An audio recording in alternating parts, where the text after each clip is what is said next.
it's good to have that really flexibility.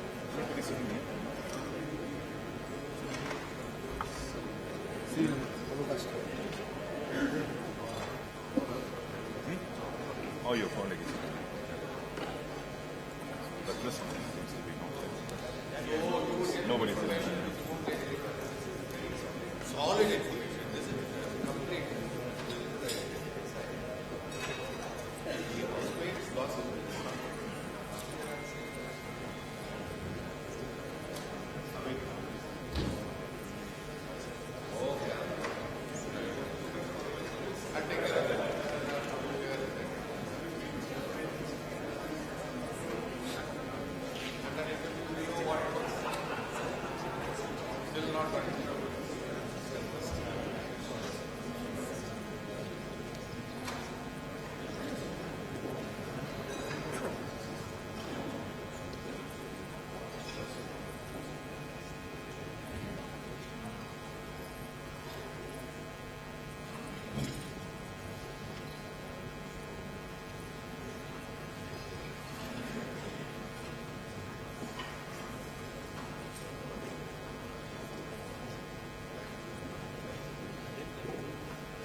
Good afternoon, ladies and gentlemen. If I can invite those who haven't yet resumed their seats after the coffee break to do so, including our distinguished Chairman, Sanjay. Welcome to this third session of this conference. We had two fantastic sessions this morning, I thought, which teased out a lot of the issues that we wanted to get out in the open, and quite a lot that's relevant to this session as well. This session is entitled Business Opportunity and Political Risk in the Middle East, which covers the waterfront. We've heard quite a lot about global risks, changes in the global economy, shifts in the balance of economic activity and power. And I think this session is an opportunity to focus down upon what this means to this region, by which I mean the entire Middle East and North Africa, but also the Gulf. We have four extremely distinguished speakers in this session. First of all, we have Khalid Rumaihi, who is the Chief Executive of the Economic Development Board here in Bahrain. Tadashi Maeda, who's the Senior Managing Director of the Japan Bank for International Cooperation, and also, we should declare an interest, a member of the IISS Council. Majid Jafar from Crescent Petroleum, and my soon-to-be colleague, my present colleague actually, just colleague, Nelly Lahoud, who is our new research fellow for political Islamisms. And as this suggests, one of the risks that we're going to talk about in this session, which we haven't really covered in previous sessions, is the risks arising from physical and political insecurity in the region, particularly those associated with our old friends, the Islamic State, Daesh. But I also want to talk about opportunities as well in the region, of which there are many. And I think the experience that the panelists have, particularly Khalid and Majid, in identifying and exploiting these opportunities, even at times of turmoil, I think will be instructive. I was ambassador to Iraq. I was ambassador to lots of places, difficult places. But one of the places I was ambassador to was Iraq for 2 years. And it was always one of the things that always struck me about Iraq, even at times of the most severe turmoil. They kept pumping oil and exporting. So things are happening. I think one of the things about the Middle East that strikes me over the 35 years that I've been working in the Middle East is the resilience of the region and resilience of individual countries. And I think we often tend to underestimate this. I think clearly we need to take a view on where the region is going to be in the next 5 to 10 years and what the trajectory of the physical threats posed by movements like Daesh are, but also think about the ways in which regional governments and decision makers and business people are thinking about how they manage these risks, which is really important. And I think one of the things we were talking about this morning, earlier I think mentioned it, what's moving in Saudi Arabia, for example, in terms of reform plans, restructuring plans, which are extremely impressive on paper. Execution, of course, will be an issue. But the fact that these things are now being talked about, debated, and plans are being made, I think is a really significant step. So we've had a bit of the downside, some of the upside. I hope we'll have more of the upside and a little of the downside in this particular session. So if I could invite, as our first speaker, Khalid, to take the podium. Thank you.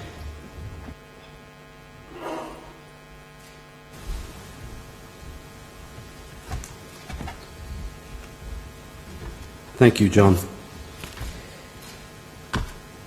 Well, first of all, let me start. Good afternoon. Let me start by saying it's a pleasure to take part in such an interesting and distinguished panel. And speaking on behalf of the country and the government, we're absolutely delighted here in Bahrain to be hosting what I understood from yesterday is the second Geo-Economic Forum held by IISS in the region. It's been 5 years since the last one, so I'm glad that we could revive this back in Bahrain.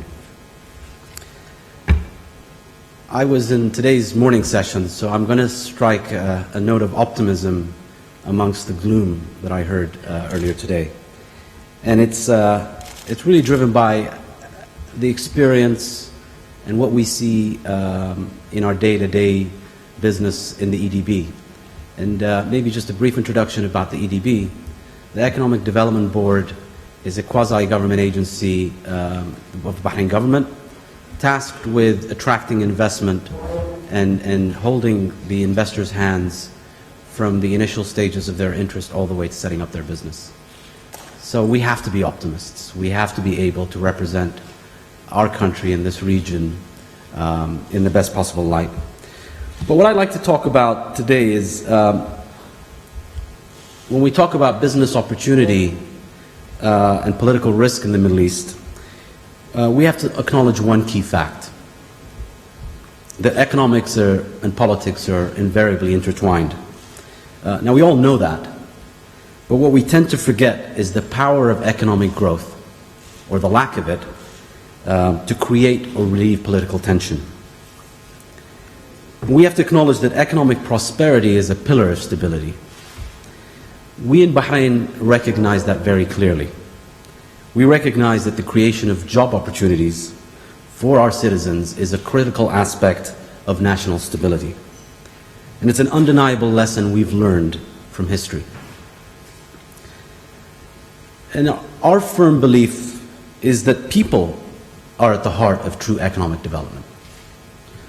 And the experiences of many countries around the world highlight the transformative nature of successful human capital mobilization. You only have to look at countries like Japan, Korea, Ireland, Scandinavia, where I was recently, to see examples of economies with modest amounts of natural resources, but an impressive track record of investment in their people and in opening up themselves to the world. And what we see in those countries, they're characterized by political stability and a high quality of life. Conversely, if we look at countries that underinvest in their people and enterprise, whether through a bloated public sector, excessive regulation, poor governance, sooner or later they've tended to run into difficulties. An example of that is Greece. Even before the recent political upheaval in Greece, caused by the recent austerity measures, Greece had for years faced criticism for its excessive public payroll and a culture of welfare dependency, a model that was viewed as inefficient and unsustainable. And we've only had to look at Greece's economy. It's shrunk by 25% since 2008, and they've had 4 legislative elections in the last 5 years. So when I, again, come back to the theme of Bahrain, I'd like to touch upon 3 thoughts that represent how Bahrain has sought to successfully support economic prosperity. First theme is around the importance of job creation. The Middle East is confronting a tremendous bulge of youth that will have or will be entering the job market looking for decent job opportunities. There are estimates that the Middle East will have to create 100 million jobs in the next 5 years, by 2020. Recent figures here in the GCC have shown youth unemployment rate at 29% in 2014 and expected to largely stay the same in 2015. Every government in the Middle East has to tackle the challenge of creating enough job opportunities to fulfill the aspirations of its people. And to ensure that Bahrain is not adversely affected by this problem, the government is pursuing a 3-pronged strategy. The first is ensuring the economy is creating quality, sustainable jobs through diversification and growth-oriented policies. We in the EDB are tasked with assisting the government in identifying and supporting investment, both local and foreign, in sectors that would generate desirable jobs for new job entrants. And when we looked at our economy, we knew that it had to be largely service-based. We identified financial services, where Bahrain has played a leading role since the 1970s, as an area of continued growth that we have to look at for increased FDI and investment. We looked at tourism and the need to present or to support that sector as an area, again, that's service-oriented and that we can look for growth. And we looked at logistics as an area, again, being close to the largest economy in Saudi Arabia, one that we'd like to support and grow.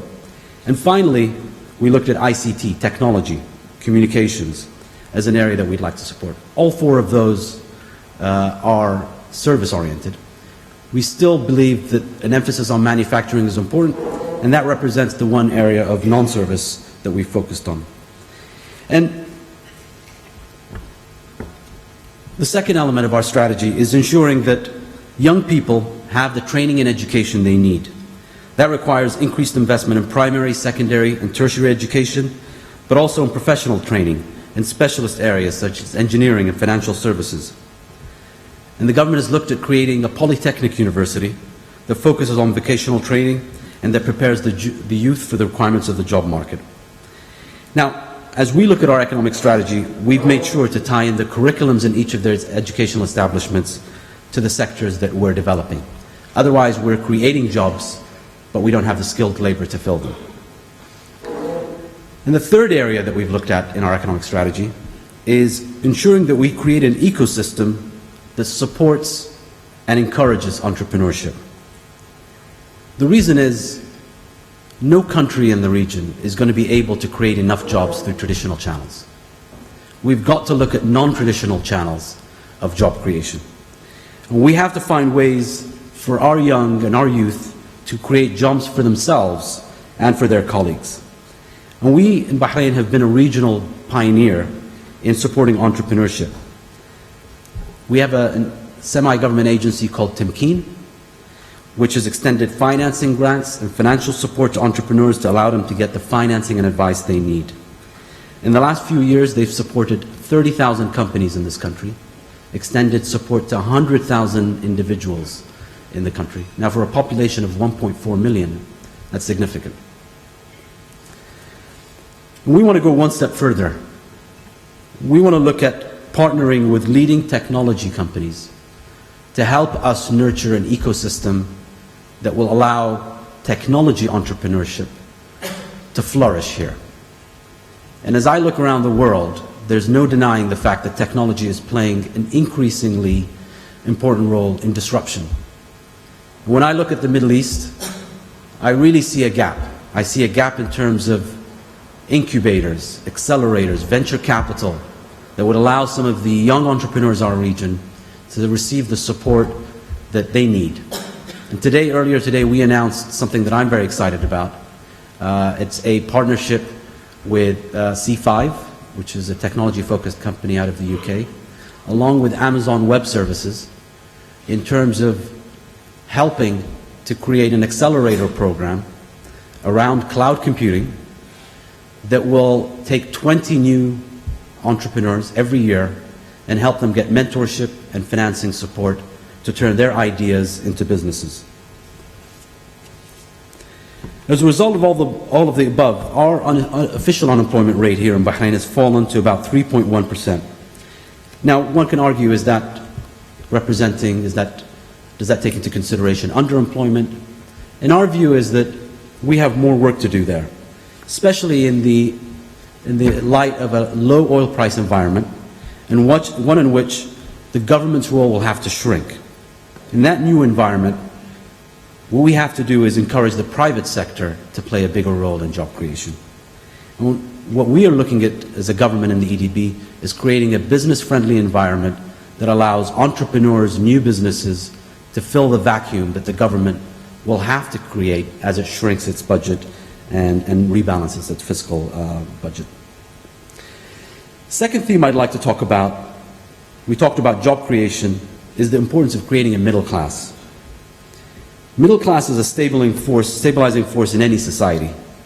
They invest in their education and wealth creation in ways that align with the economic development of a country. And typically the middle class is the largest consumer group in any country. It's the engine of spending and economic growth, and a positive for businesses. And if you look around the world, the growth of the middle class has gone hand in hand with rapid development. Whether we look at the US and Western Europe in the post-war decades, or Southeast Asia and China more recently. In Bahrain, we've sought to encourage the continued growth of the middle class by diversifying the economy away from oil and encouraging the growth of new sectors in the economy. Today, 80% of our GDP is made up of the non-oil sector, up from about 60% only a decade ago. Bahrain was the first country in the Gulf to deregulate its telecom sector and to allow new operators to compete with the incumbent.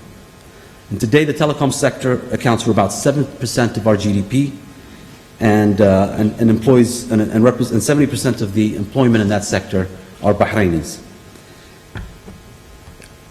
The way that we feel that a middle class can be created is for us to give them the opportunity, number one, to create jobs that would create that wealth, and number two is to allow them to start their own businesses, to allow the private sector to play more of a role.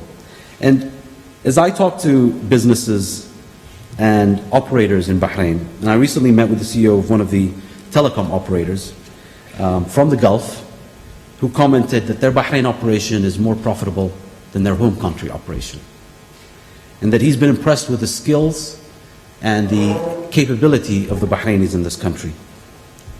Citibank recently shifted their middle office operation, their call center, from another neighboring country to Bahrain. And in my discussions with them, what they were most pleased about was the speed in which they were able to find skilled Bahrainis to fill the jobs they require. They didn't have to import much labor to staff up. And to us, that's going to be the engine of creating a middle class in this country. But as you create a middle class, it brings with it new aspirations and demands that must be met. Housing, healthcare, general standards of living. And this brings me to our third theme for economic development. And a key priority for Bahrain is the completion of a number of infrastructure and social development projects that will provide a better quality of life for all Bahrainis. Bahrain is expected to witness more than $30 billion in key infrastructure projects over the coming years. If you consider that our economy is about $45 billion, it's a tremendous sum.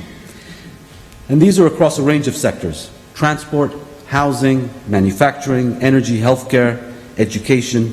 It's unprecedented in the history of this country and will create a tremendous fiscal stimulus to the economy. More importantly, it will help boost the competitiveness of the country, will create better connectivity and greater efficiency, and will play a significant role in improving the living standards and meeting the aspirations of the people in this country. If you look at the rest of the Gulf, there's a similar story. In Qatar, massive infrastructure investment because of the FIFA 2022 World Cup. In Dubai, again, continued investment because of Expo 2020.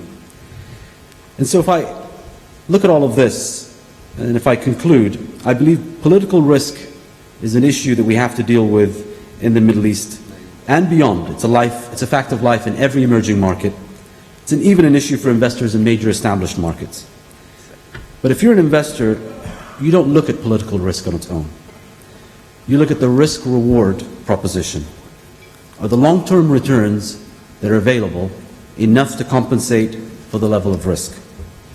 And I think that if you consider that the economies of the GCC today are worth over $1.6 trillion, and we forecast that number to become $2 trillion by 2020, then any risk-reward calculation will illustrate that long-term returns can compensate for the element of political risk that is prevalent.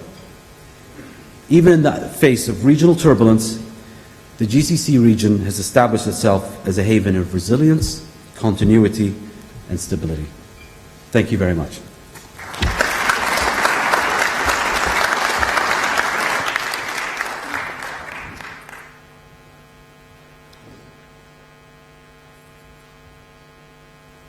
Thank you very much, Khalid. Now I'd like to invite Tadashi to take the podium and speak next.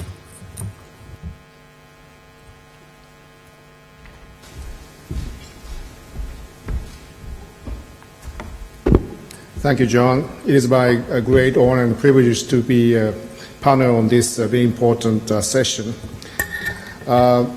As John introduced me, that I served as a member of Council of IISS since I was serving as a special advisor to the Cabinet of Japan from 2010 and 2012. I regularly participated in the Manama Dialogue as a Sherpa of the government of Japan. But since time that on, I see that big difference. At that times, that upheaval of the Arab Spring, even in Bahrain.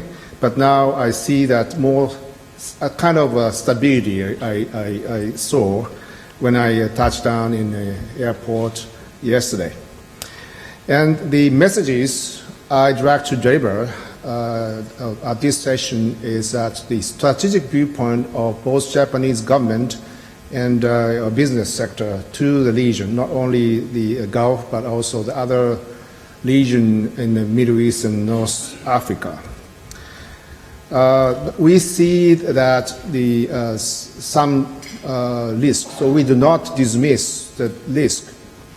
First risk is a conflict, and also that destabilization factors of the rise of the Arab Spring, and also that ISIS upheaval, and some negative impact because of that. And also low oil price, as we discussed in the morning session, that IMF predicted the oil price in 2020 is still remaining at $60 per barrel. So that the prospect for the increase of uprise of the oil price like in 2013 or 14. And because of this reason, that the fiscal deficit in the government in the region will be some cause of the problems, and we may see some risk. For example, that in the Kingdom of Saudi Arabia, the fiscal deficit in 2015 might be more than 20% of GDP. And in aggregate figures of the GCC of fiscal deficit in 2015 might be 13% of the GDP. However, the Japanese government and also business sector as well we try to be a partner in the region despite this, the risks. Because we are the partner, because Japan does not have the energy and natural resources. So our dependence in oil and other fossil fuel in the region is for example, in oil, is more than 80%. And since this figure remained unchanged since the first oil shock hit the world economy in the 1970s, despite our effort to diversify the source of the supply of oil, our dependency on the oil in the region remain unchanged. And in this regard, the stability and the business and the economic prosperity in the region is a very key strategic interest of Japan. Therefore, that as my colleagues from Bahrain underline the importance of diversification of the economy and to look for more business and job creation opportunity, we are going to support. And for example, that Japan's established the Japan-Saudi Arabia Industrial Cooperation Task Force in 2007, and we provided a feasibility study and support on making the grand design of how the Saudi Arabia is going to diversify as an industrial cluster. So we provided the technical assistance, for example, that the automobile industries and the other electronics industry. And we are going to embed, and also the government of Japan support the investment of Japanese private sector to the region. And most recently, on the top of this our effort to support diversification of the industrial cluster in the region, we are now underlining the importance of our support to the infrastructure. Most recently, Prime Minister Shinzo Abe announced its own plan to so-called the Quality Infrastructure Partnership. The infrastructure must be operated and maintained for many years to come, even to the next generation. Therefore, not just only the quality and technology of the equipment and goods and services at this moment, but also that the good quality of operation, good quality of the maintenance is needed for many years. So in this regard, the Prime Minister Abe announced, made a commitment to deploy this quality infrastructure up to $110 billion for 5 years period of time, mainly in Asia, but not limited to Asia. As the governmental bank, we supported, JBIC supported the infrastructure building for many years already. And in terms of the modalities of financial support is now in the region is in the project finance, or PPP. So that we underscore that the importance of the dynamism driven by the private sector, and also fair burden sharing between the government and the private sector, even in infrastructure. And we see that the demand of the infrastructure building in the region up to 2020 is approximately $4.3 trillion equivalent. Therefore, that we have the huge opportunity of investment. From the viewpoint of Japanese business, the Middle East and North Africa, in terms of the GDP per nominal term, is $2.6 trillion, which is almost equivalent to the ASEAN. And also in terms of population, vis-a-vis ASEAN is now the Middle East and North Africa is 70% of ASEAN, which is a 43 million population. And therefore that we have been already engaged in the region from manufacturing sector and infrastructure. For instance, financial support from JBIC to the region in infrastructure is almost $10 billion.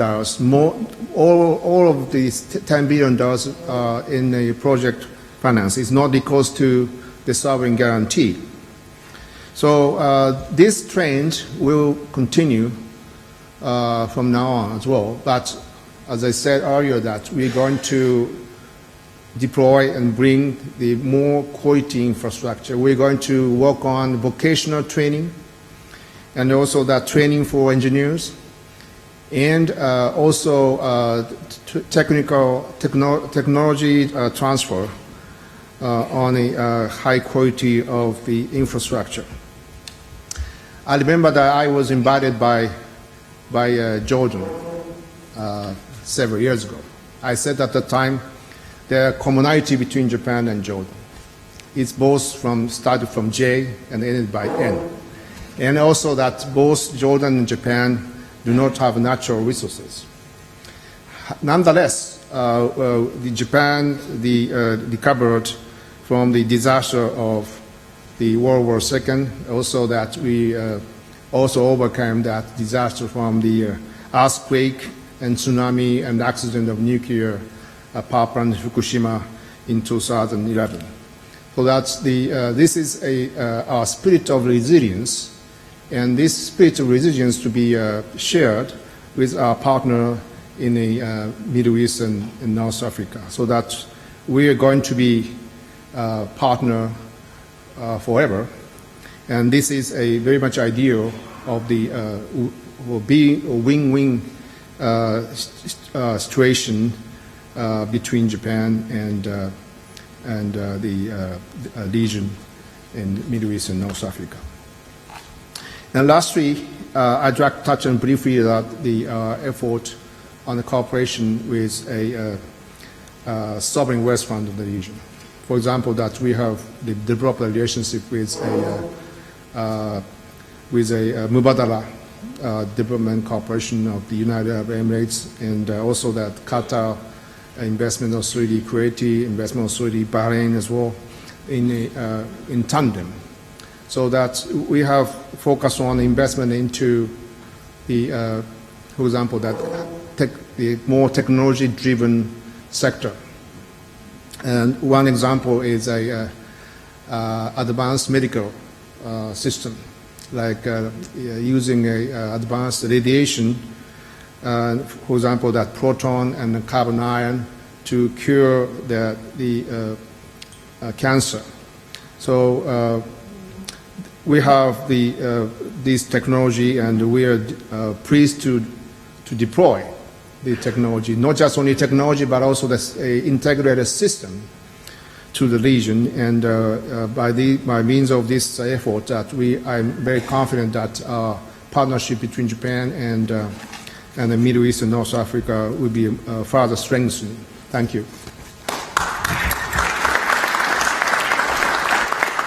Thank you very much, Tadashi.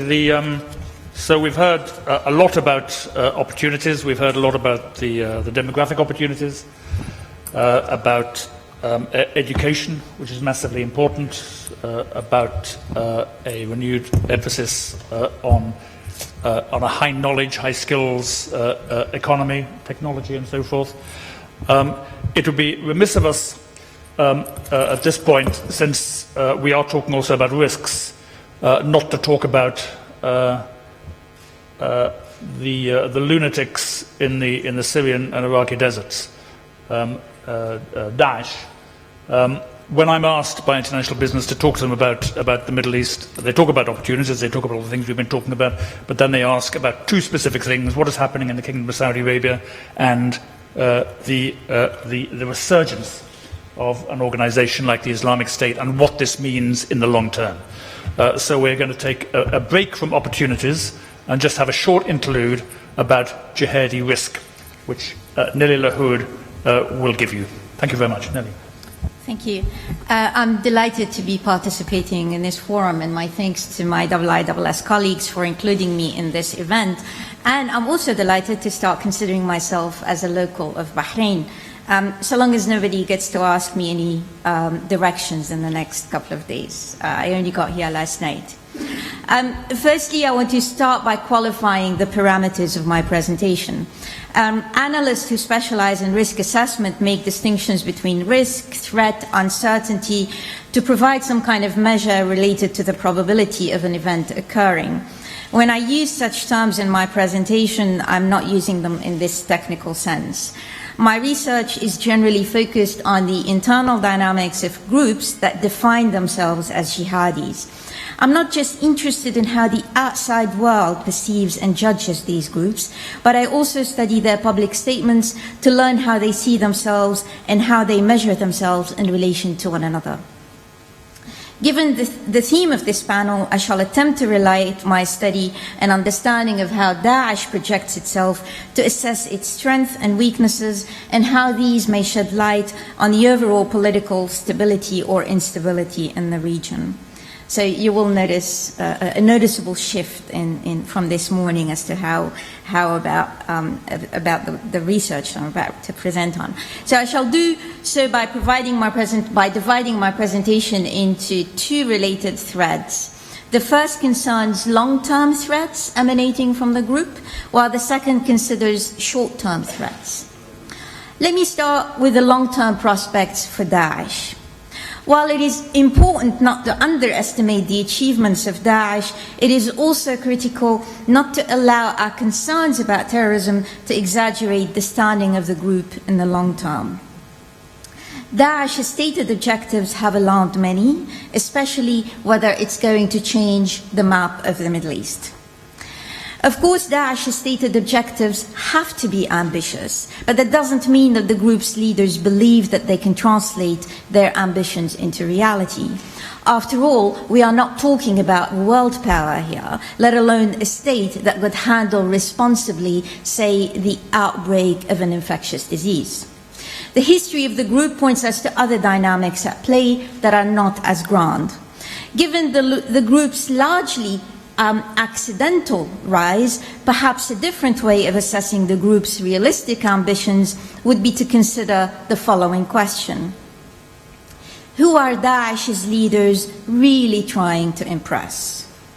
A close reading of their statements suggests that it is highly doubtful that when Daesh's leader Abu Bakr al-Baghdadi allows his imagination to run wild, that he would even dare to fantasize about François Hollande or Vladimir Putin begging him to agree to a truce.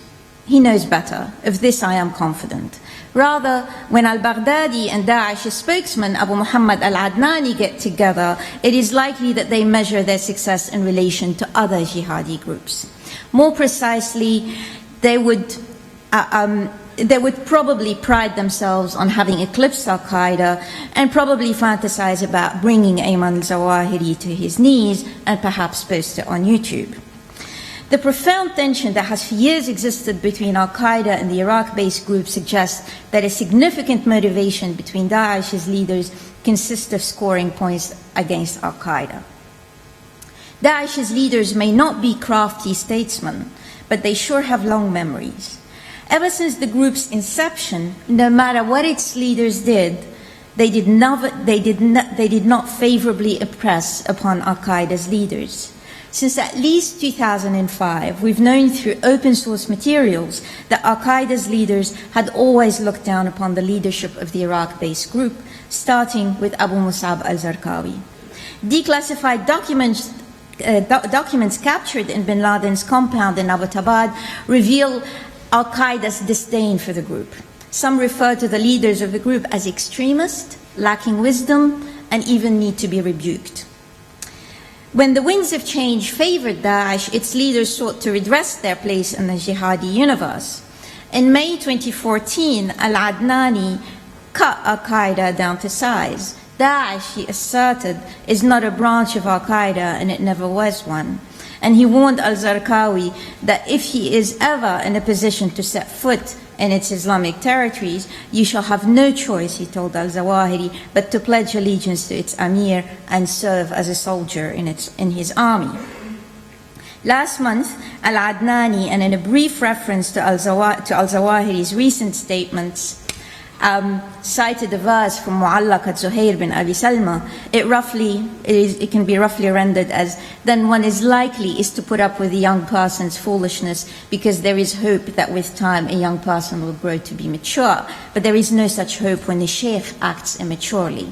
In other words, he was trying to say al-Zawahiri is at best a loser who is struggling to maintain relevance, or most likely senility has caught up with the sheikh and it is time for him to retire. What I'm suggesting here is that Daesh is ultimately parochial. Although its stated ambition is the leadership of the world through expanding its proclaimed caliphate, Daesh's realistic eyes is on the leadership of the jihadi landscape. Despite its many victories since 2014, and despite having amassed the pledges of allegiance of groups in as many as 13 countries so far, it is yet to be able to win over any of the groups affiliated with Al-Qaeda. It has succeeded in causing dissent among their ranks, but it is yet to secure the affiliation of any one of them as a group that has defected from Al-Qaeda. So if this analysis of the internal dynamics of the group is plausible, then the risk of Daesh changing the map of the Middle East over the long term is really minimal. Moving to the short term. If one can afford to be optimistic on the long-term front, the short-term outlook is not promising. And I want to highlight two reasons for this. One is external to Daesh, the other is internal to it. On the external front, the international community is unable to find a common ground and mount a united front to address the challenges of Daesh. Even when the attacks in Paris seem to have galvanized more support and a broader coalition was seemingly on the horizon, the discussion has to date focused on a push for kinetic measures, and little is being done to address the dire problems of some of the areas that have been liberated from Daesh in Iraq. The fate of Arab Sunnis in some of the areas liberated from Daesh has actually worsened. A failure to ensure the safety of the people in areas liberated from Daesh and establish decent governance can only perpetuate the problem of terrorism. So if not Daesh, it will be a group by a different name in the future. As to the heightened threats resulting from factors internal to Daesh, these are multifaceted. To start with, terrorist groups gain credibility by virtue of their actions. Students of political science are familiar with the concept of brinkmanship, which refers to situations when states pursue dangerous policies that border on but do not lead to disaster to push their adversaries to retreat. Terrorist groups don't fear carrying out disastrous actions. In fact, they grow and thrive in disastrous environments such as those that were created in Iraq and Syria. It is these situations that were not created by Daesh, but benefited the group and enabled it to grow. It has grown to the point that it is now a threat not just when it is winning, but it may even be more threatening when it is in the process of losing. Since May, Daesh has not gained additional territories in Iraq. It has in fact lost several areas in Iraq. In recent months, it also has suffered setbacks as a result of the Russian air campaign, particularly in Raqqa. But given the resources it has acquired over the past 18 months, Daesh now has the size and the outreach that even if it is currently losing ground, it can afford to mount more attacks like those that struck Beirut and Paris in recent weeks. Related to this, unless there is a sensible plan in place that deals with Daesh's progressive territorial losses, it is conceivable to witness the rise of other terrorist groups that will seek to fill the vacuum. In such a scenario, the path to Daesh's fall will likely engender outbidding by several contenders which would want to either carry Daesh's torch or prove themselves to be more capable than Daesh. This is, after all, how Daesh eclipsed Al-Qaeda. Thank you.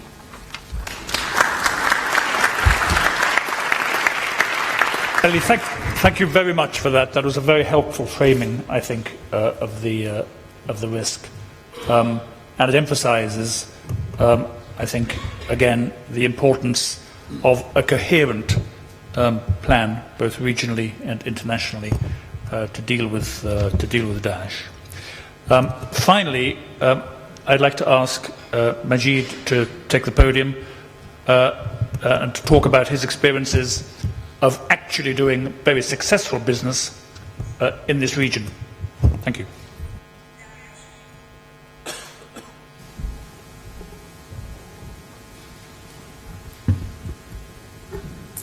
Assalamu alaikum. Good afternoon. So, it's It's great to be here in Bahrain again and on this panel. If the previous panel was emerging economies and the Middle East, then maybe another title for this panel is Submerging Economies of the Middle East. In the time I have available, I'm going to split my comments. I'm going to try and be quite broad at the risk of not focusing too much, and maybe we can pick up detailed points in the Q&A. I'm going to start by giving my perspective as a private sector investor focused almost exclusively on this region, and mainly in the infrastructure space, in particular energy, oil and gas, power, ports, management, logistics, and give an overall view of what I see as our region currently. And by the region, I'm going beyond just the GCC to cover Middle East, North Africa. And then look at some of the opportunities that I see, and they're often the flip side of the coin. And then just close by touching on some of the things I think are desperately needed that don't get enough attention when you look at the media and even many summits and conferences. So our region overall is quite diverse. The countries in size, in socio-economic standing, in dependence on oil. But by and large, we have three types of country in the region, and this is how the IMF looks at it now as well. We have two types of oil exporters, those with savings and those without savings. And that's sort of the developing country ones like Iraq and Algeria, although Algeria has some savings, but it's more like Iraq in that sense, versus the Gulf states, in particular the big four petroleum-wise of Qatar and the UAE and Abu Dhabi in particular, and Saudi and Kuwait. And then you have the oil importing countries. Some of them export oil too, but they have a deficit of energy net, such as Egypt and Jordan and Lebanon and so on. And until the fall in oil prices, the oil importing countries were the ones suffering the most. Since the change in oil prices, the latest IMF reports are telling us actually it's the oil exporting countries without the savings that are really in trouble. And oil importing countries are in a slightly better situation than they were. So we have, across this region, I think we have distortions, we have an issue with institutions, and we have an issue with competitiveness. And the biggest distortion we have is the oil curse. And it is a curse, and I say that as an oil man. Who enjoys being in that industry, and I think it's a great industry, but in terms of governments and economic development, any major natural resource, a huge dependence on it, is a curse. But it can provide an opportunity, but it's a real challenge to manage that opportunity effectively and still build a successful economy. We have conflict. And we just heard the latest aspect of that, of extremist terrorism, but the region has had conflict for a while, and actually it's in many ways less stable now than it's been for a very long time.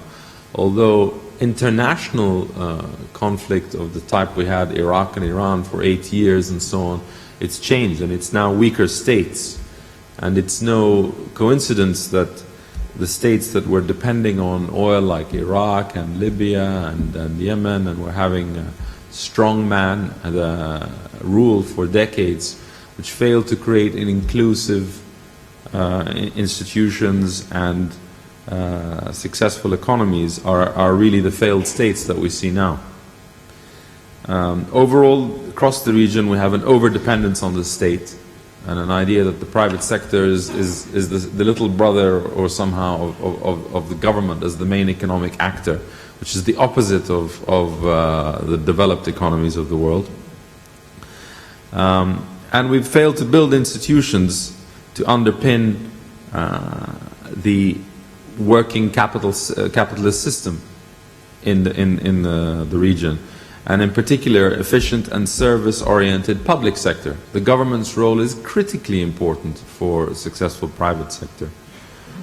But the idea that the government is supposed to serve the private sector is the opposite of the mindset, unfortunately, in a lot of the region that sees it the other way around, or sees the private sector as a necessary evil.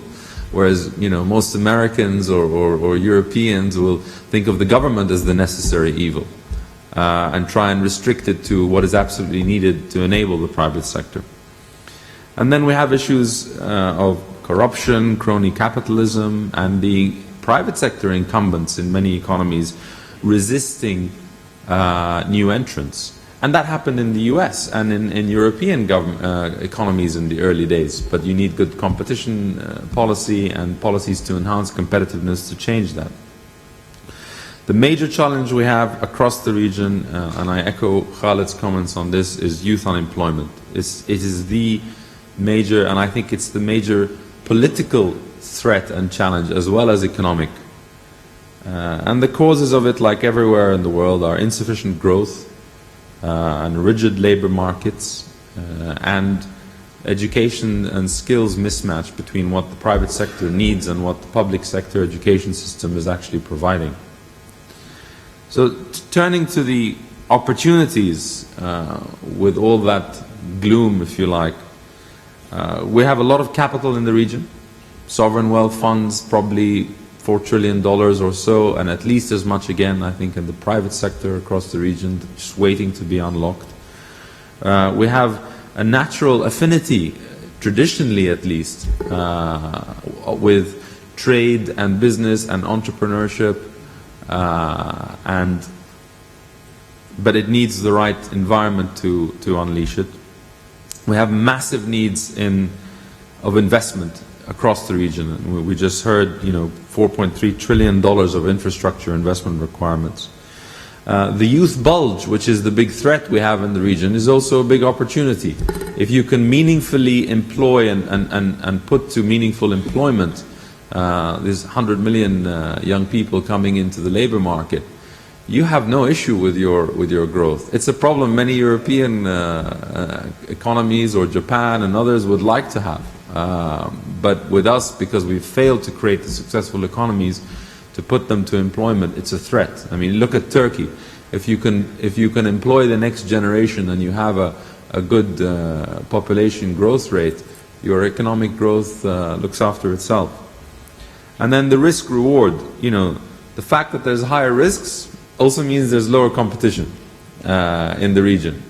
So for those who are able to manage effectively those risks, there are potentially much higher rewards than in flat economies that aren't growing and have low growth potential, such as Europe. The strategic geographic location between east and west, and north and south. And I also would like to say that I think lower oil prices are an opportunity. And we're already starting to see some governmental reforms and actions that should happen anyway, happening because of tighter budgets and lower oil prices across the region, whether it's Egypt or Saudi Arabia. You're starting to see that response. So what's needed overall? I'll touch on three things. First of all, I think an investment agenda. I think, talking about trade is pretty meaningless in the region. We don't trade very much, actually. Well, certainly with each other. And our main export is oil. And we don't really manufacture very much. But there are massive investment requirements within the region, and as we said, a lot of capital in the region. But sovereign wealth funds traditionally have sometimes by statute sent all their investments abroad. I mean, if we can unlock some of that capital, we said we need $4 trillion, there is $4 trillion in the region. I'm not saying it should all come from governments by any means, but if we can create the right structures, to direct some of the capital into these major infrastructure projects to enhance competitiveness, to enhance job creation, like a Marshall Plan for the Middle East. I think we need to be planning in that direction while we handle all the conflict and political challenges.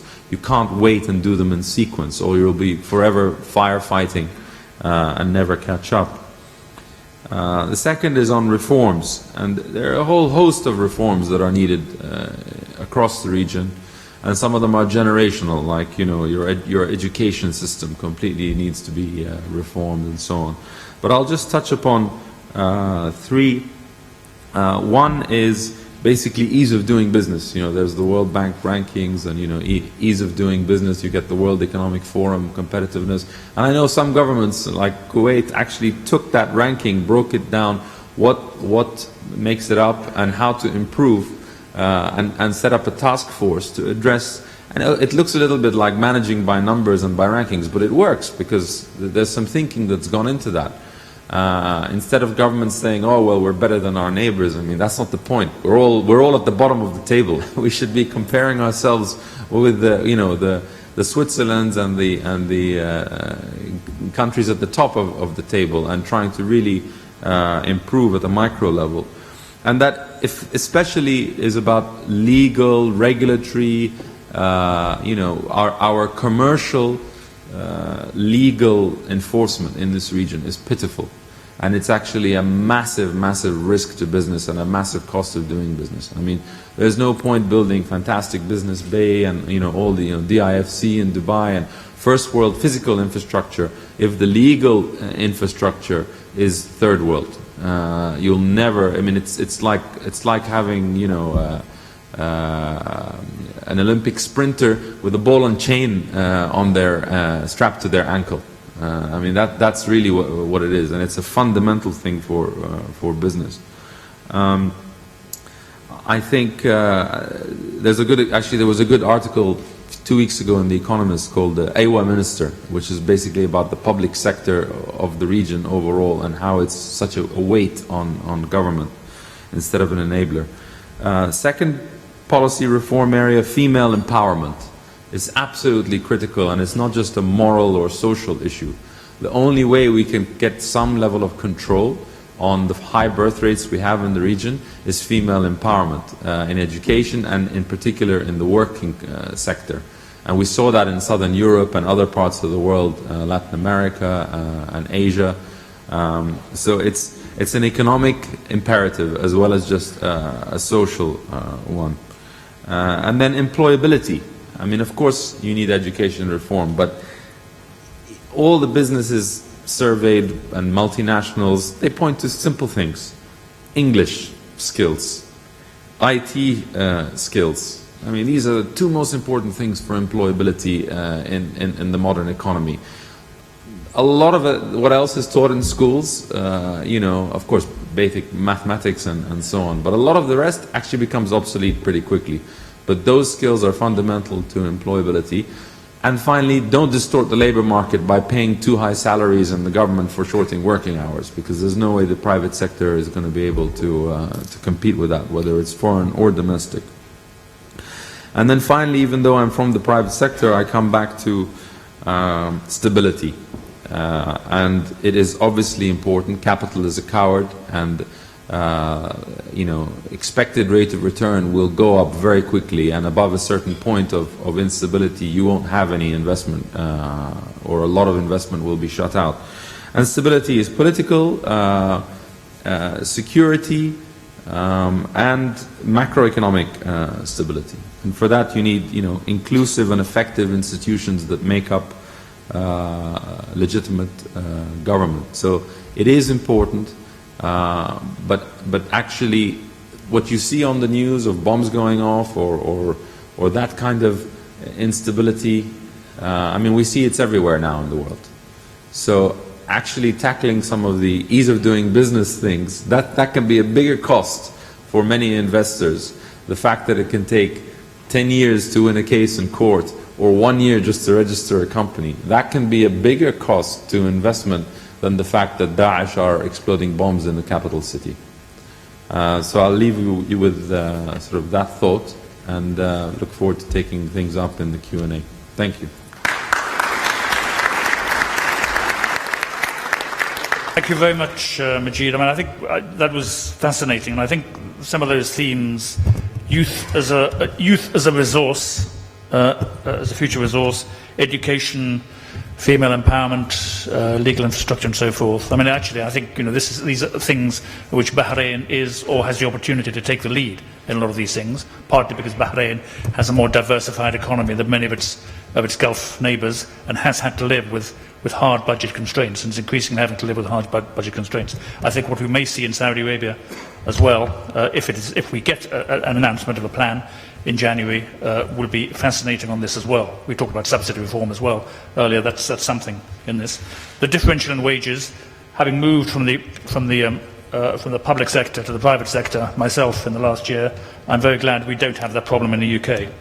I think the laugh over there. Thank you. Yeah.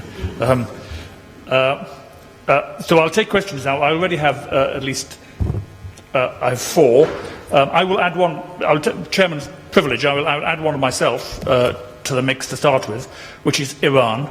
Nobody has really talked about Iran, and I'd be very interested to get the views of the panel, particularly of Khalid and Majid, on whether Iran, especially after sanctions, after the JCPOA, assuming sanctions are lifted, is a risk or an opportunity, because there's a lot of debate about this. So I will now open the floor to questions. I think Francois was the first. Thank you, Chairman. John, my question actually was about Iran, and I'm struck by 2 things. One is that, of course, Iran is viewed very widely in the region as a major threat, and is presented as such. And at the same time, it is the largest economic power in the region, with the largest population, and with the Gulf countries in particular having a comparative advantage, or so it would seem, in social and economic terms, in playing the go-between between the Arab world and Iran. So how do you square the elements of that equation? And just a brief comment. As a Frenchman, I was rather interested by the notion of the 14-hour work week. But it did bring, which Majid mentioned, it did bring to mind something which Khalid said about bloated public sectors, and we know all about those in Europe, and you mentioned Greece. But I thought for a moment that you were going to talk about the country which has the largest, the most bloated public sector in the world, except for North Korea, and that country is Saudi Arabia. Would you care to comment? Thank you very much. Sir.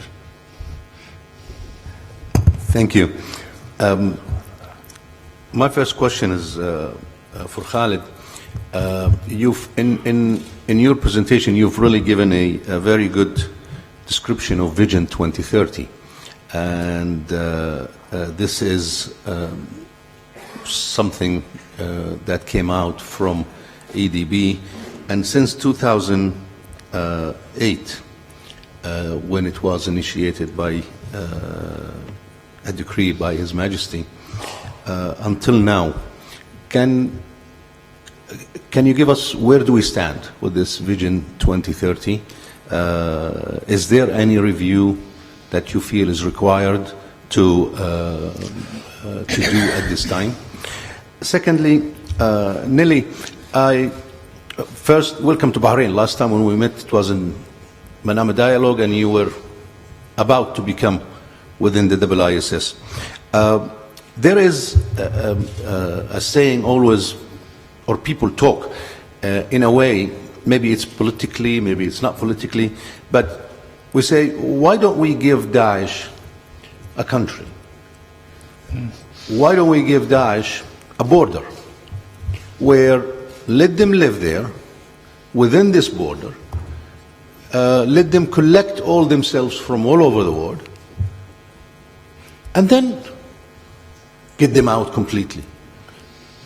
Instead of right now, we're just bombing a palm tree in here and a palm tree in here, and they're just jumping from one palm tree to another palm tree. I don't know, what is your feeling about that? Okay. We'll come to that. We'll come to that in a minute, I think. Sir. Very brief, two questions. Starting with Nelly on ISIS or Daesh or whatever you want to call this monster. I fundamentally disagree with your description that ISIS is a parochial phenomenon. I don't think that is the case. It's as we have seen in the Paris tragedy, as we have seen in their IT global reach, as we have seen that they accommodate something like 70 different foreign fighters from different nationalities, a global phenomenon rather than a parochial or a regional. And in that sense, whether it is regional, parochial, or global, are we in the first 10 minutes of Daesh phase, or are we in the last 10 minutes of the Daesh phase? That's a question to Nelly. But I'd like also to move to what you have raised about Iran. Iran is the big elephant in the room. And I think the view is this. There is this Western global view that Iran is a huge business opportunity. It's a huge business. And there is a momentum. Companies, governments, Japan, Europe, etc. We, in this region, view Iran as a huge political risk. So how do we reconcile these two views? Really, there is a difficulty. We are not able to sell our story to the global, whereas the global view is just running away and trying to take advantage of us and not listening to our view that this Iran is a huge headache, as a huge force of instability in this region. One more question, if I may, to Majid, because you come from the UAE. UAE supposedly is the safe haven in this unsafe neighborhood. What is the recipe of the success? Could you just tell us why the UAE is so safe and has maintained its safety for the past 44 years? Is this safe haven in unsafe neighborhood is sustainable, Majid? Thank you very much. Very much. A lot of good questions already, sir. Yeah, just a question, set of observations and a question as well. As Mr. Jafar mentioned, that the sovereign funds of the region are approximately 4 trillion. There's probably about the same amount in the private hands. Currently, we're discussing solutions for all the problems that we find, whether it's demographics that are going out of control, whether it's women, lack of empowerment of women. A lot of the answers are obvious to most of the world, but in this region, for whatever reason, they have not got the center stage in terms of attention. Suddenly, there seems to be a desire to go back and resolve all the issues, whereas over all these years, there has been no confidence in local economies, which is why everybody has been rushing to make their investments outside this region. Now we're looking at people wanting desperately to make the region into an investable destination. What is going to happen, and what is the confidence that people will have to actually come back in when the economies within the region have been diversifying out of the region, some by statute, as you said? So that is one question. The second one, of course, is the region really ready for Western-style democracy that the West has been trying to impose in this part for the longest time? We've seen failure after failure after failure. Is it culturally something, Nelly, that this region is really ready for? Fantastic. I'll ask the panel to respond to this first round of questions. There are already more hands up in the audience. So there's a set of really interesting questions, quite a lot on Iran, some on the response to the Bahraini government, 2030 vision and so forth, a lot on the Islamic State and democratization, all these sort of waves. An interesting question about how we encourage, who leads investment in the region, in terms of whether it's sovereign funds or the private sector or what, or is investment or overseas investment going to be repatriated to this region? What are the rate of returns and so forth? So maybe I could ask Khalid to respond first. Sure. Let me start with the question on Iran. Obviously, I think the position of Bahrain is no different from our neighbors in the GCC. We support any international deal with Iran that would promote peace and improve relations between the countries of the region. We certainly haven't seen that in our country. We haven't seen that the interference from Iran has been positive. But we'd like to see that if a transaction, if a deal can be if the sanctions can be lifted, if that would enable the engagement from Iran to be on an economic basis rather than a political one, we'd welcome that. But the evidence of the recent past has not left us positive in that regard. I think if I can go to the question on Saudi Arabia, I don't think Saudi is alone in looking at a bloated public sector. I think I'd have to point the finger at every country in the Gulf and say that we also are guilty of this. And I think Majid hit on the point. If the public sector is going to offer very good salaries with reduced working hours, it's going to be the desirable option for most graduates. And it's led to this entitlement. And it's led to the governments to grow and grow their public sector as a way of providing jobs.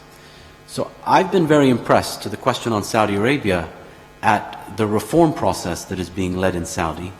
I think you've seen a whole wave of new ministers taking positions. They're young, they're dynamic, and I've been very impressed at some of the legislation that's been introduced in Saudi.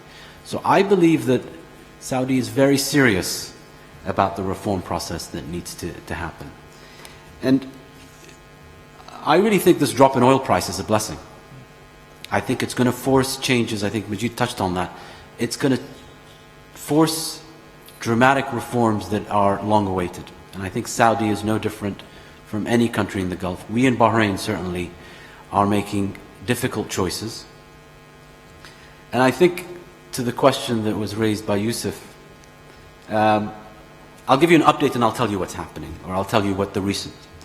So you're right, the Vision 2030 talks about a lot of what I mentioned. I think at the heart of it, economically, it's about allowing and promoting the increased role for the private sector. Now that hasn't happened as much as people would like. One is because the government has probably continued to play a dominant role. And I think the drop in oil prices is forcing an acceleration of some of the steps that we need to take.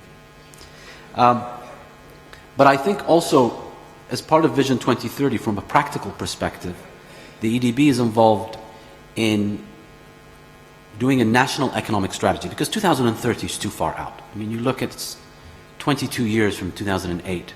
How are you going to monitor that on a regular basis? And so part of what the EDB does with the government is it produces a 4-year national economic strategy. The last one we did was in 2014. It's going to be guiding the vision of the government with real action plans around each of the initiatives for the next 4 years.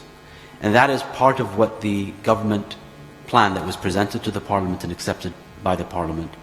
It's broken down into action steps that each ministry, whether it's the Ministry of Industry and Commerce or the Ministry of Transport, has committed to deliver over the next 4 years.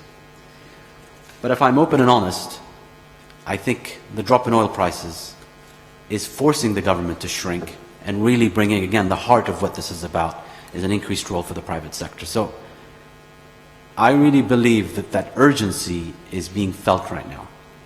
And I think that the government will look at ways of, without disruption of the economy, reducing its role and allowing the private sector to take a bigger position. Now, it really is down to the private sector to raise up to that. I think that I don't sense, and I echo what I heard the Minister of Industry say last night, I don't sense the private sector really stepping up to the plate and being willing to take up a bigger role. Some may say, well, our business rules need to be improved. I was a businessman before I came into this position, and I can tell you there's opportunity. But I also sense that there's businesses that operate right now that are very comfortable in the current surroundings. And I think we need new entrants. We need people who are willing to disrupt the current business setup. And our rules and our policies are going to be about opening the road for new jobs, new businesses to come in and to challenge the status quo. Because I don't sense the urgency coming in from the private sector to take on a bigger role. I'll end with just this, who leads the investment? We have a great example of a Marshall Plan here in Bahrain. We have a fund that has been created at $7.5 billion between Kuwait, Saudi Arabia, and the UAE. This is exactly what Majid was talking about. This is the funds of the region helping to do a Gulf Development Fund for Bahrain and for Oman, I should add. And I can tell you, it's being run quite efficiently. I think we've spent, of that 7.5 billion, we only spent 28 million in 2014. We expect $1 billion this year, and we expect that to ramp up over the next couple of years. I think it's a great example of matching infrastructure needs with the wealth in this region. And I'd like to see that being done not just in the GCC, but across the Arab world. The important thing, and I've seen it in the GCC fund, is to make sure those funds are dispersed directly and to make sure that it is done and that there's a palpable and a real project that ends up out of that expenditure. And I think we see that here in Bahrain. It's extremely professionally managed to ensure the results are visible to all. Thanks, Khalid. Before I ask Majid and Tadashi to comment on some of these issues, well, maybe I should ask Nelly to comment on the issue of Daesh-Stan. Good idea or not? What do you think, Nelly? So give them a state and give them some borders. Even if we decide that this is fine, that's not what they're going to settle for. The very conception of their own state, they're certainly not looking for a seat at the United Nations. They do want a global state. And it is, as far as they're concerned, al-Baghdadi wants to conquer Rome if he could, and that's why he tells his soldiers. So the idea that somehow that this will settle it, that wouldn't do so. However, what Daesh did, and this is really the concept of the state, is that they are now playing by different rules. They're no longer they're not playing by the rules of people who are aggrieved, rather that they're playing by the rules of the bully. And now, as a state, they can have to withstand the reaction of other states. And that's what's really happening at the moment, is that, different countries are bombing them mercilessly. Now, so I doubt that this is going to sort it. With respect to the parochial question, I have no intention whatsoever to really diminish what they've done and their achievements. But I do also want to put it in perspective. I don't believe that somehow Daesh's leaders are really thinking in terms of the, statesman-like. And they're not concerned about what the people of Mosul's GDP is going to be like, and so on. And if you read where the group comes from and the way they've been treated by the jihadi landscape, you realize that they are parochial in a sense that they're really trying to prove things to other jihadis, not so much to building the grand state that somehow most observers seem to think that they're going to do that.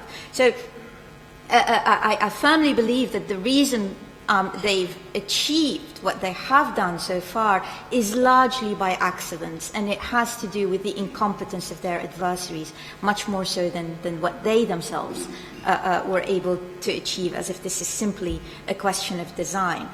On the third question about democracy in the region, I'm not going to comment on the region's readiness for democracy and so on, but I do think that the region does need political participation, particularly with the youth. Young people everywhere want to dream that they can change the world.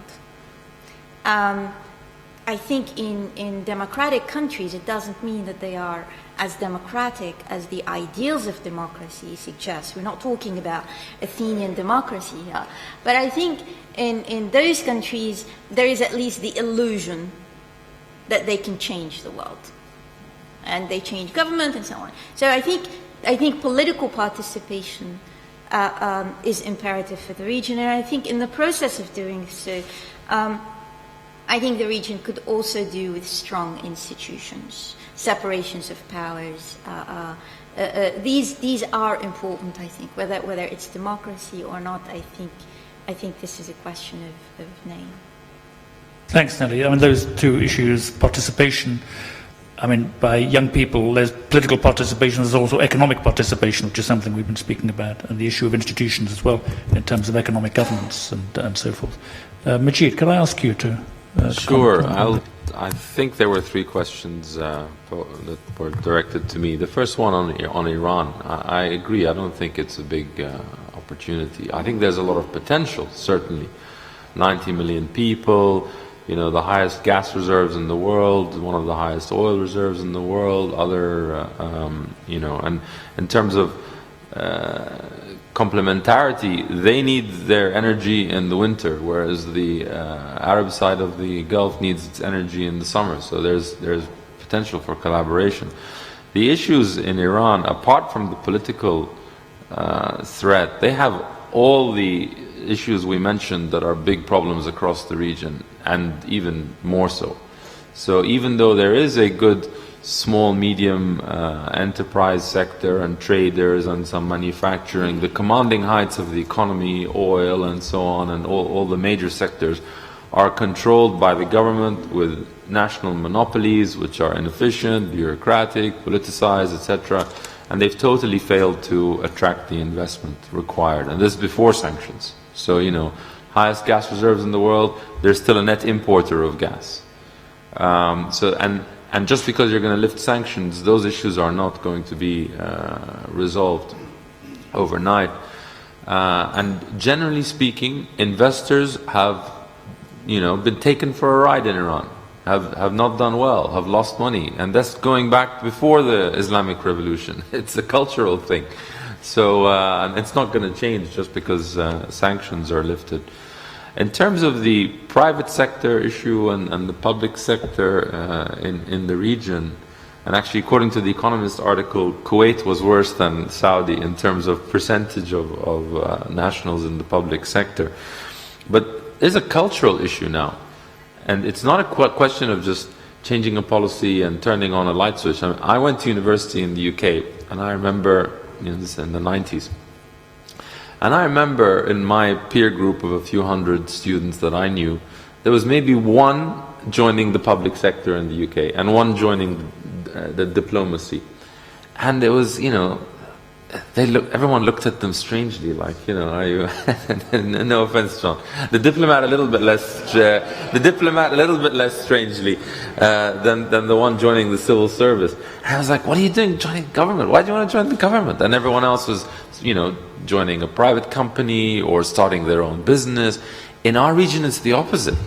If the young person says, I'm going to go and start my own company, like, what? Why are you doing that? You crazy? Become an employee, of the state. It's great, short working hours, a lot of pay, and you'll be, it's one thing when governments can afford it, like in the Gulf maybe, although they can't afford it for too long. But in governments like Egypt, where you just can't afford it, or Iraq now, where you can't afford it, it's become culturally ingrained. Unless you have a stable public sector job, no one respects you, you can't get married, you won't have a pension, and the private sector has a kind of association with it's dodgy, it's crime, it's terrible. I mean, looking even in the GCC, I can't name one first-generation entrepreneur of my generation who started their own business. I can't think of one. There are many in my father's generation. And there are many in my generation who are in a business family who maybe started another company. But I mean somebody who left university without a family business behind them and went and started their own company and is doing successfully, I don't know of one. And that's really dangerous. I'm sure there are, but I'm saying I don't. And it's dangerous, and it's a cultural issue that really needs to change. Otherwise, we won't get there, and it's across the region. Finally, Dr. Abdul Khaliq's question about the UAE and a safe haven. How has it been such a safe haven? I think values, are a big part of it. Tolerance and secularism, but not in a kind of no religion, but accepting religion. I mean, Hindu celebrations. We have a bishop of Dubai and churches and so on. And the attitude of come here, respect the laws, and you can do well, providing you echo those values. And creating opportunity. Of course, as a result, we have very high expat and low national. and the economy has done incredibly well. And at the end of the day, for me, that's the number one thing behind stability. Unfortunately, we're not totally immune. I was telling John and my co-panelists I was really upset this week that in the UAE the National Day festivities in Dubai Mall have been cancelled, and there has now been a threat, a defined threat of potential attacks against shopping malls and public places. First time that we've seen something like that. So I don't think anywhere is really immune, unfortunately. And we saw from recent events in Europe and Africa and elsewhere that nobody is really immune. But in terms of relative immunity, safe haven nature, I think those aspects of the values, and I think the economic opportunity has become a value of the UAE actually. And I think that's really the reason why. Thanks very much. Tadashi, did you want to comment briefly? We have we need to make time for one more round of questions after this. Okay. So let me respond to the question on Iran, that Japan has a long history of engagement with Iran, but there are pros and cons on this most recent nuclear deal between P5+1 and Iran. It's a positive aspect on this is to reduce the tension, and also that to reduce the risk of disruption of the oil deliveries through the Strait of Hormuz. If this deal is really implemented fairly, and also that the potential supply of the Iranian oil and gas to the international market seems to be contributing to stabilizing the economy in the region. But at the same time, that we understand that now their aspiration of nuclear power is very strong. Therefore, that the Japanese government position is to welcome this deal. However, that we are still very much careful on that deal.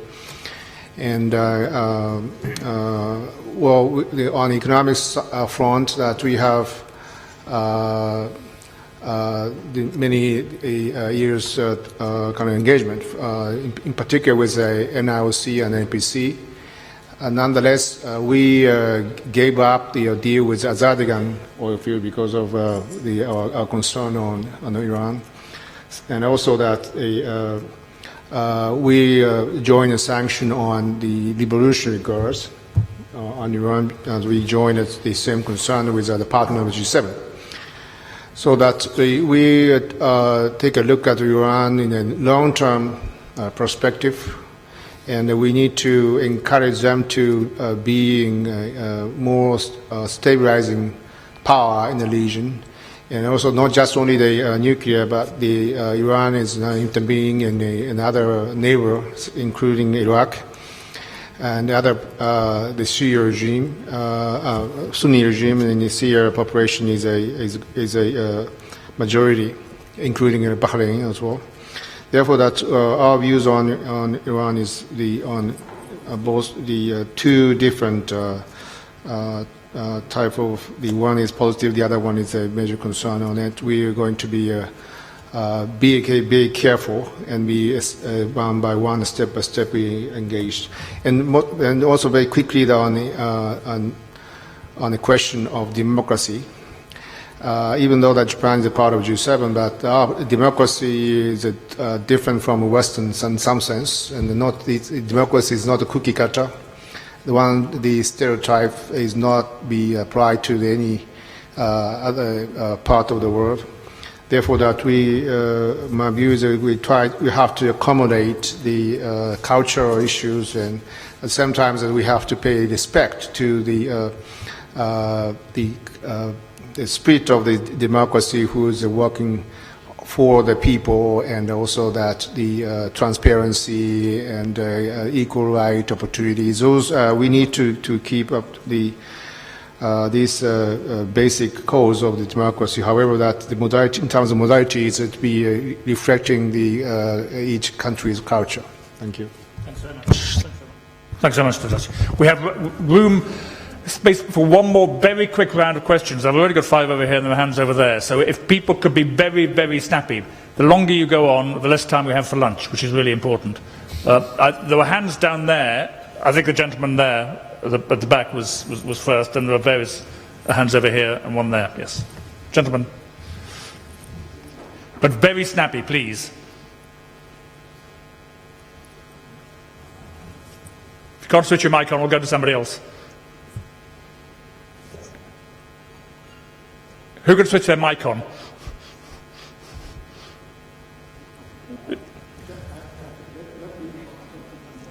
Is anybody's mic on? Louis?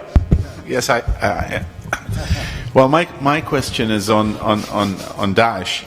Their motto is remaining and expanding, and for this they require lots of control. They need to seize control of authority and power across a very difficult terrain. We're talking about the size of Austria, if not more, and a population anything between 4 million to 6 million under their direct or indirect rule. When we talk about energy supplies, oil and gas, financing and so on, I'm totally not convinced with the headlines floating on daily mainstream media. What's the question, Lloyd? The question is who finance ISIS, because the current oil supplies that they are in control of is absolutely not meeting 20% of the need of daily production. So about who financed?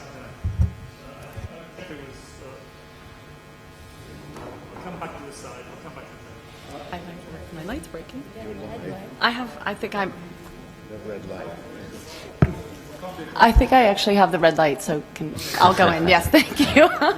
Take advantage of it quickly. So Nelly, I know we've spoken about this in the past, but can you touch on quickly the relationship that you see between what we've been talking about in terms of youth unemployment and disillusionment and inequality within the region, and how this has been reflected in the recruitment of fighters? So when you look at Jordan and you look at Man and you look at in the rural areas of Tunisia, these are the areas where you've seen most of the fighters come from in those countries. How does that play into the discussions we've been having about youth unemployment and the imperative to address that? Thank you.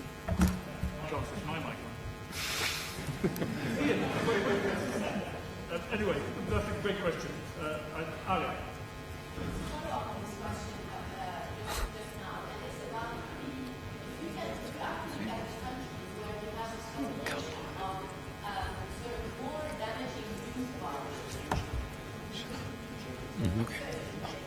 No.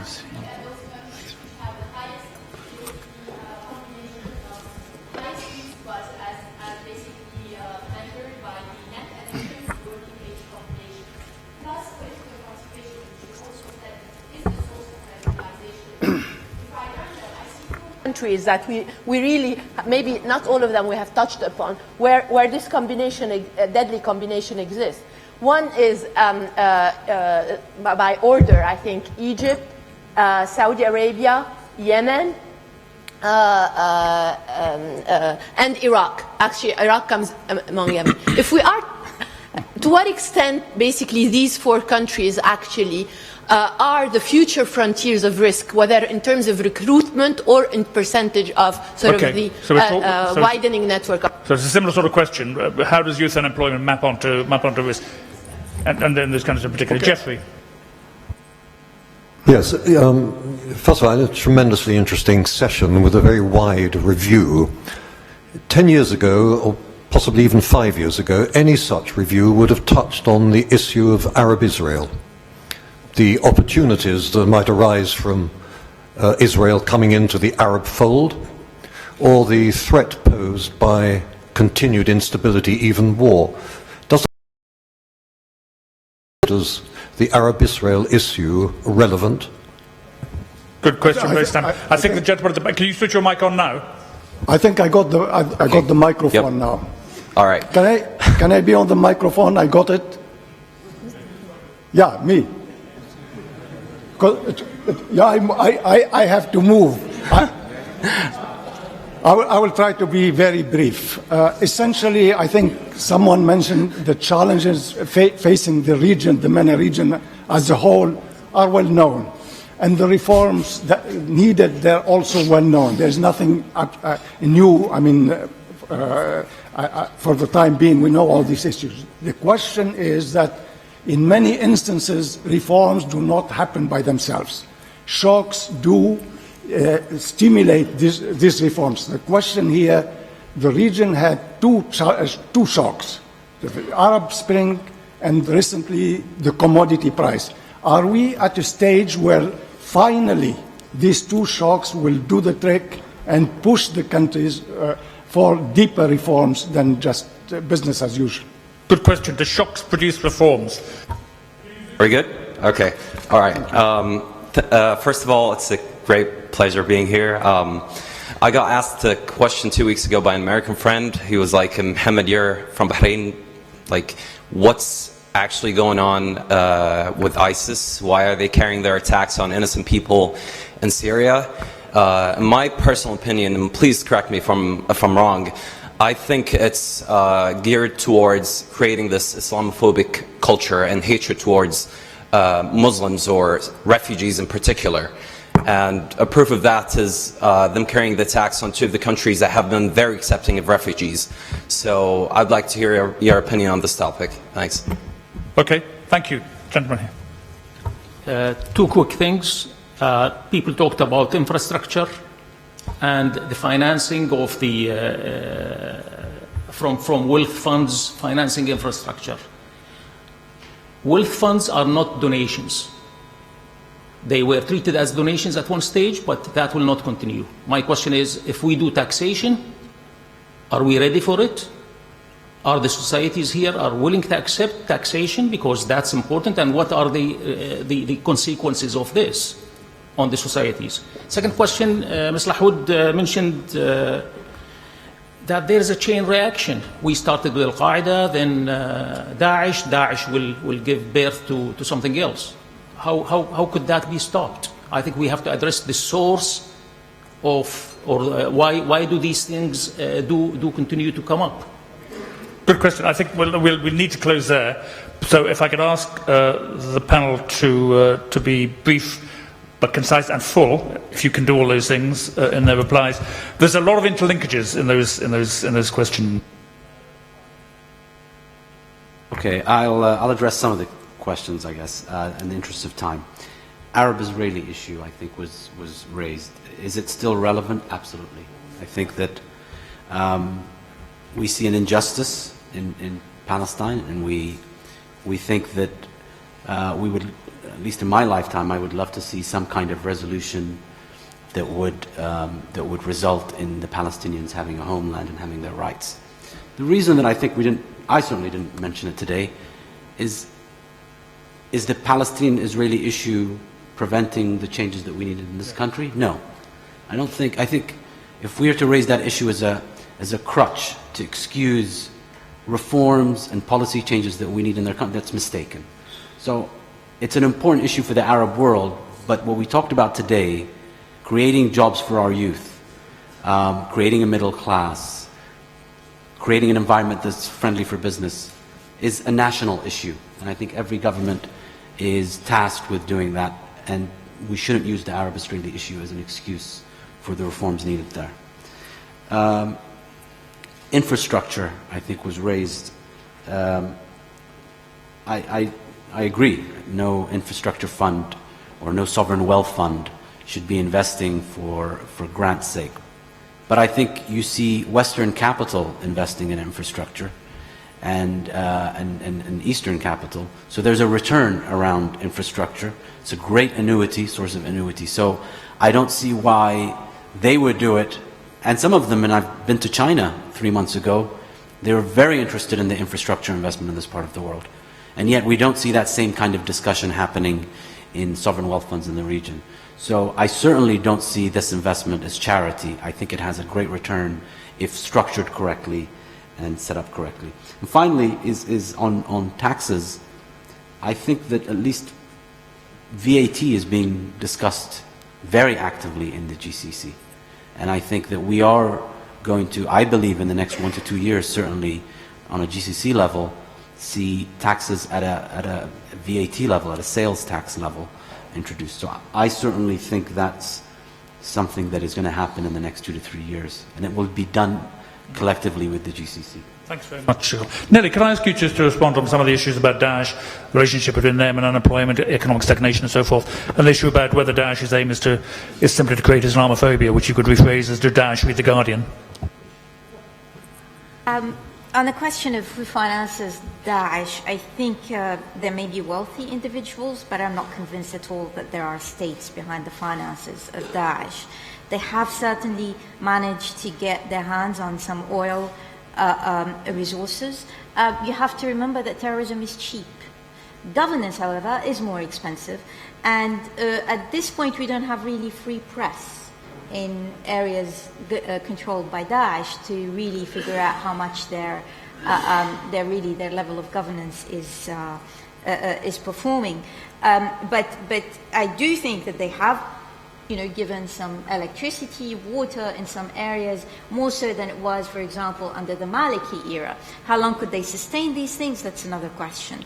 I don't know how much the structure that they have is capable of long-term, and I doubt that it is. On the issue of youth unemployment and recruitment, I think, it's wonderful that there is energy to support the youth and find employment. But let's not confuse terrorism with youth unemployment. Terrorism needs engineers. It needs people to fund it. I mean, the people who really finance the terrorism are more important than the actual people who carry out this. So as much as I'd like to think that, and of course, please continue the energy in terms of creating youth unemployment and so on, and work and help the poor, but let's not confuse the two. On the issues of whether this is the refugees and whether Daesh was actually doing the attacks to create more Islamophobia. I mean, Islamophobia was there, and yes, they certainly heightened that feeling. It is very much the case, I think, that one of the biggest threats for Daesh would be to see Europeans actually welcoming Muslims, particularly Arab Sunni Muslims who are going there, and for them to see young people holding the photograph of Angela Merkel is of course, and Angela Merkel really opening the door, and Germany has to be really commended for what it's been doing. That is absolutely a threat to Daesh. So yes, Islamophobia is more the friend of Daesh rather than the other way around. With respect to whether it's getting worse, and as I suggested that we may see even more violent groups than Daesh, I don't think that we should be looking towards eradicating terrorism, but we ought to really work towards making it rare. The situation, if we don't address the root causes of the problems, yes, we are likely to see the Daesh and Daesh plus 2, etc. But we really need to work towards making it rare. Thanks. Could I maybe ask, very loud, Tadashi to comment and then give the final word to Majid? Okay, very quickly that on Southern West Front, we have some the experience in working with the Southern West Front on some infrastructure. For example, that Mubadala and IPIC invested in the Dolphin project, and also IPIC is investing in a pipeline from Abu Dhabi to Fujairah. So that, and also Mubadala is try to invest in a medical kind of hospital and medical equipment. So the understanding is most of these Southern West Front behavior is like the institutional investor. But if it's something more strategic, for example, that water desalination is not just only economic issue, but national security issue in the region. Therefore, that there are some possibility for those Southern West Front to invest in infrastructure. Majid. So just quickly, the Israel, I mean, it is telling that the Palestinian-Israeli issue was always the headline issue, and compared to the other problems we have in the world, unfortunately, it's gone down the rankings. Just for looking at my sector, some interesting things have happened recently that probably haven't been followed so much. The Palestinian territories had a big gas discovery, BG and CCC, 10, 15 years, 17 years ago. Never got developed because Israel didn't want it developed unless, it was on their terms. Then Israel had big gas discovery, and then the Israeli government behaved like many other governments and tried to bully the investor and change the terms and so on. And then Lebanon decided it wanted to explore, and that got stuck in internal politics. And then Egypt had a big gas discovery a few months ago, which actually caused the companies investing in Israel to lose stock market value. But there was a deal for Jordan to buy Israeli gas. It was interesting because it came out without the word Israel. So I had, friends ask me, Jordanian friends, wow, how is this company Noble from Houston exporting gas to us by pipeline? It's a long way. And I said, yeah, well, there's kind of a word that fell out of that somewhere in the Jordanian announcements. So there was political concern, but they need the gas. Interestingly, last week you may have seen a $10 billion deal signed by Egypt, very openly.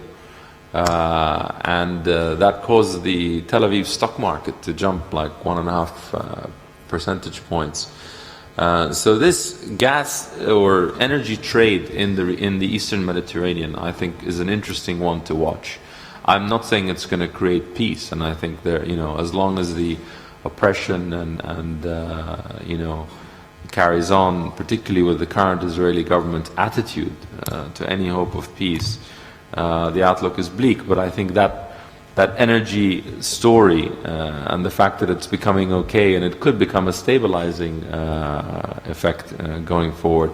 On infrastructure, just to echo what Khalid's saying, we're not saying grants or gifts at all. We're saying investment, and the returns are good. And I think the West knows how to do this. I mean, George Osborne's getting Abu Dhabi and Qatari investment to his infrastructure fund in the UK. I mean, the tube is bad shape, but compared to our needs in the Middle East, it's not that bad. So I think we in the region can benefit from some of the Western know-how. Transition economics is not new. How did they do it in Eastern Europe in the 90s? We have the EBRD now coming to the region, across the region. How do they do it in Asia economies and in Latin American economies? How did they do it in Western Europe after the Second World War? Just because the West doesn't have the money today doesn't mean we can't benefit from them. Actually, we can benefit from their know-how and using our money, but it takes political will, because the sovereign wealth funds are not geared up for investing in the region, and you might need new structures, but do it quickly and do it with real money, and don't spend too long designing another pan-Arab institution, because that just doesn't work from what we've seen. And then the final issue I just wanted to touch upon, I do think economic opportunity is an important factor. I don't think it's going to eradicate terrorism, but if someone's being offered several $1,000s and a Kalashnikov and a wife in this life and 70 in the afterlife, I mean, that's a pretty attractive employment package compared to most that are offered in countries like Libya today. So I think that you can't just ignore the economic aspect, but I think coupled with that is the aspirational aspect. We don't have heroes in this region. We don't have people young people can look up to as someone they can be like. We don't have sporting heroes because we're not very good at sports, let's face it. And, the heroes we have are political leaders. And, the ones who are more successful tend to be ones who've inherited that jobs. It's not something that a young person can aspire to. So we need, business leaders, social leaders, leaders in other walks of life that young people can look up to and say, I want to be like Jack Ma or Bill Gates or this Nobel Prize winner or that charity leader. We don't have them. And so unfortunately, young people look to somebody like Abu Bakr al-Baghdadi and are somehow, as strange and horrible as it sounds, inspired by that. So we really need to create alternatives in our region. Thank you very much, Majid. That was a fantastic session, very lively, a very wide, very rich discussion of a whole lot of very complicated issues. I think, if I might say so, it is a tribute to Bahrain that you can have this sort of discussion here. It's one of the real things that distinguishes Bahrain, I think, as a place to live and a place to do business. So thank you all very much, and please join me in saying thank you to our panel. I'm afraid I should say, Sanjay.